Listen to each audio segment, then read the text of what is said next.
Bonjour à tous. Il est toujours difficile de s'imaginer Dieu. En fait, il est notre créateur, nous sommes ses créatures, donc n'étant pas visible directement, il nous est difficile, quasiment impossible, de nous imaginer ce qu'il est. En fait, ce que nous connaissons de Dieu ne vient que de ce qui est révélé, et particulièrement de ce qui est révélé dans la Bible. Alors, un des aspects qui nous permet de comprendre la nature de Dieu, c'est une qualité particulière que l'on retrouve depuis le livre de la Genèse jusqu'au livre de l'Apocalypse. Alors, nous allons prendre aujourd'hui un psaume, le psaume 103, psaume de David, et nous lirons le verset 13. Comme un père a compassion de ses fils, l'Éternel a compassion de ceux qui le craignent. Alors voilà, Dieu est comparé à un père.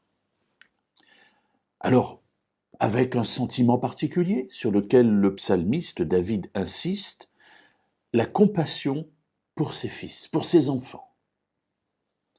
Ainsi, pour nous permettre de mieux comprendre qui est Dieu, dans l'aspect de sa relation avec nous, David nous pousse à le considérer comme un père. Alors, bien entendu, pour un certain nombre d'entre nous qui n'avons pas eu de père, ou au contraire qui en avons eu un, mais déficient, mauvais, peut-être persécuteur, c'est difficile. Mais c'est pour cela que toute la Bible va tenter de nous donner l'image d'un père qui est un père aimant, en soulignant ici une qualité particulière, la compassion, l'amour pour ses enfants.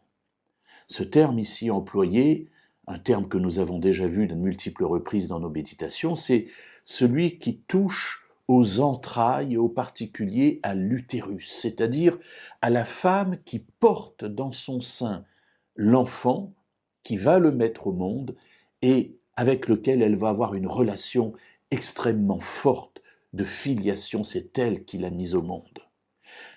Eh bien, David nous pousse, en regardant Dieu, à voir en lui celui qui nous a engendrés, et j'allais dire qui ne peut pas faire autre chose que de nous aimer, parce qu'il nous porte dans ses tripes, il nous porte dans ses entrailles.